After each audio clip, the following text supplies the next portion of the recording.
నువ్వే ఇచ్చిన బిడ్డే దూరమై మోడై మిగిలే ఈ తల్లి పరమేశ.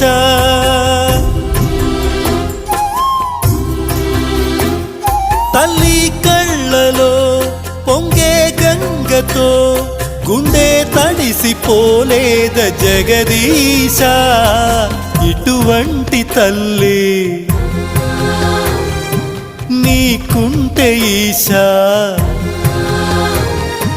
తెలిసేది నీకు ఈ తల్లి ఘోష. నీ కన్ను అది చూడదా, ఈ కంటి తడి ఆరదా. ఏ నోమునో చిందో, ఏ పూజ చేసిందో పరమేశ నీ వరము పొంది మురిసింది ఈ కన్న తల్లి.